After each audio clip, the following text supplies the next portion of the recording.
Tonight, President Biden announcing on November 8th the U.S. will open its borders to travelers from other countries, but only if they've been fully vaccinated.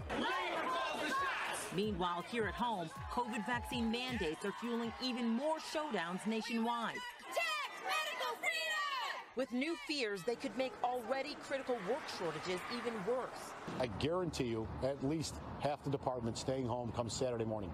In Chicago, thousands of police officers backed by their union are threatening not to come to work tomorrow. They're protesting the mayor's order, requiring all city employees to report their vaccination status by tonight. If those who are sworn to uphold the law act as if they're above the law, we're not going to tolerate that. That's not acceptable. It's happening as the city sees a surge in violence. Murders up over last year. The governor offering up the National Guard in case of a massive police no-show. While in Seattle, police are facing a showdown of their own. Any loss of an officer right now would be detrimental to our city's current public safety crisis. The force is required to show proof of vaccination by Monday, but so far, more than 200 officers have not complied. The police department already dealing with a crime wave, activating their emergency plan, even asking detectives to go out on street patrol. Our first concern is those priority one calls, those crime in progress calls and whatnot, and having the staffing levels available to respond. Meanwhile, at America's airports, 40% of TSA agents have not reported their vaccination status. The deadline just a month away, while thousands of pilots are still unvaccinated too, with mandates looming, including American Airlines, which is requiring all pilots to be vaccinated by November 24th. It's vaccination or termination. We've got some 3,900 pilots now that are in the process of making that choice or not, or going for the exemption. That's a lot of pilots.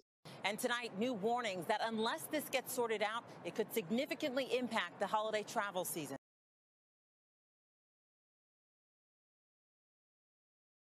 The number of new coronavirus cases is falling in America, but in Europe, it has jumped more than 50% in the past month alone. Charlie D'Agata spoke to a key official who is ringing alarm bells. Don't like the sound of that. Charlie, good morning.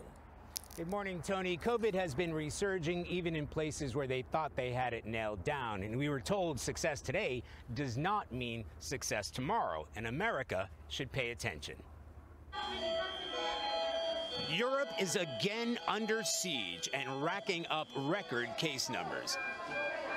And that is a grave concern, warns the head of the World Health Organization, Europe. And if we look at the last 4 weeks, the hospitalization has doubled.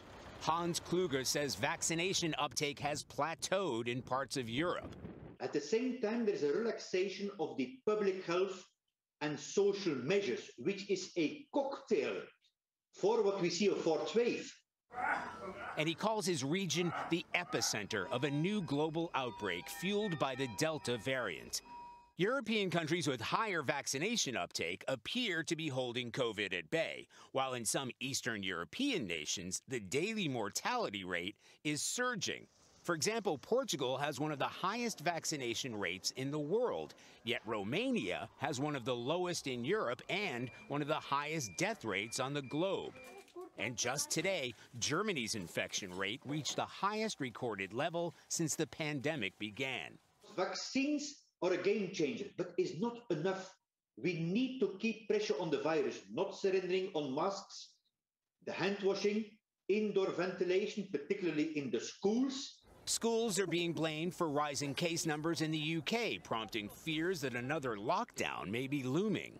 I think they can see it coming, but it's that fine line between letting people go about their daily lives and also trying to keep people safe. Should Americans be paying close attention to the situation in Europe and taking lessons away from that? Absolutely. The basic principle is if there is a situation where the peak is accelerating, don't wait. The earlier, the stricter, the better. Now, we asked what this means with Thanksgiving and Christmas coming up. He said, celebrate safely, keep the numbers down, and in his words, vaccinate and ventilate.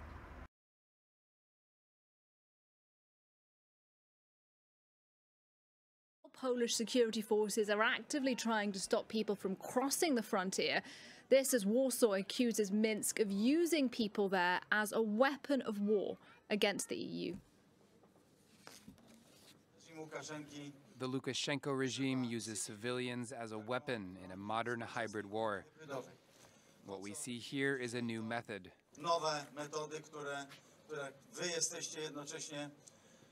You are the essential bastion ready to defend us against these new methods. Russia is reportedly amassing large consignments of troops and equipment close to the border of Ukraine. President Putin even took a trip to the annexed region to declare that Crimea will forever be a part of Russia. Russia's actions have alarmed the West, especially America, which has been trying to westernize Ukraine. So is Putin preparing for a new incursion into Ukraine, or will Ukraine just end up as a pawn at the center of power politics? Here's a report.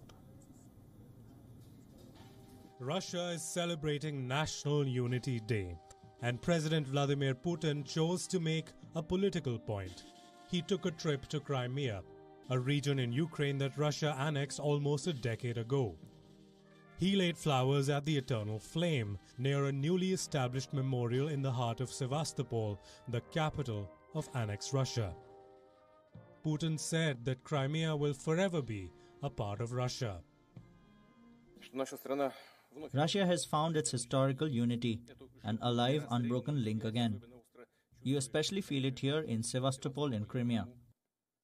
They are with Russia forever because it is the sovereign, free and determined will of all our people. Russia invaded Crimea in 2014. Since then, the Kremlin insists Crimea is an integral part of Russian territory. Moscow has been working relentlessly to keep the peninsula in control. It has implemented policies of forced assimilation, tried to transform the demography, and guards the Ukrainian border with heavy military deployment. Some 300 kilometers to the northeast of the Ukrainian border lies the town of Yelnya in western Russia. It reportedly houses a Russian military training ground. On the 1st of November, an American space tech company released some high-resolution satellite images of this area. They show around 1,000 military vehicles, troop tents, battle tanks, and self-propelled guns, all of this stationed at the Russian town of Yelnya. Reports say Russia is moving more military equipment here. Interestingly, Ukraine calls it a regular practice. The defense minister of Ukraine says that Russia has forever maintained its military presence along the border.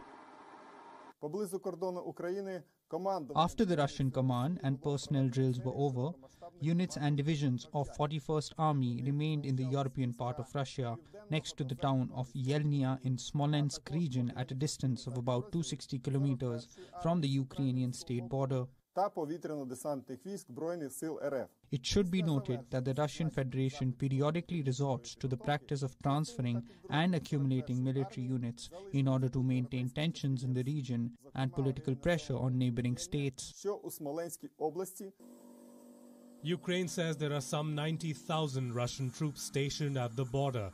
The buildup has alarmed the West, especially Washington.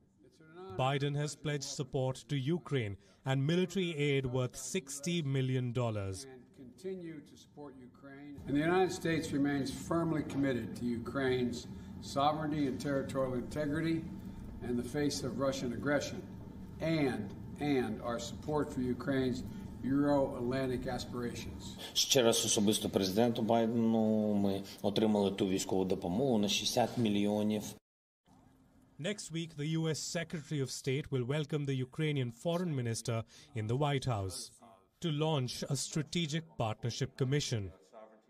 The meetings this week and next are an opportunity to reaffirm our commitment to and support for Ukraine's independence, its sovereignty, and its territorial integrity, including in the face of ongoing Russian aggression.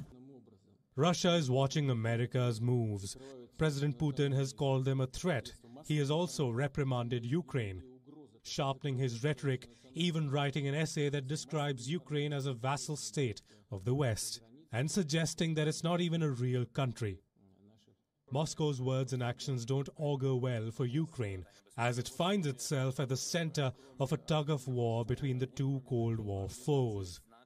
How Biden handles this will set the tone for U.S.-Russia ties and his long-professed commitment to democracy.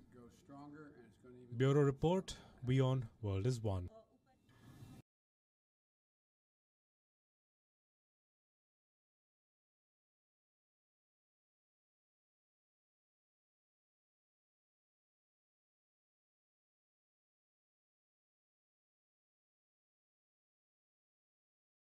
Encouragement to read and obey the laws, statutes, and commandments in the faith of Hamashiach. Deuteronomy 30, verses 19 to 20. The Most High told Moshe to tell the Israelites, I call heaven and earth to record this day against you, that I have set before you life, the law, and death, the curses, blessing and cursing. Therefore choose life, that both thou and thy seed may live, that thou mayest love the Lord thy God, and that thou mayest obey his voice, and that thou mayest cleave unto him, for he is thy life and the length of thy days, that thou mayest dwell in the land which the Lord sware unto thy fathers, to Abraham, to Isaac, to Jacob, to give them.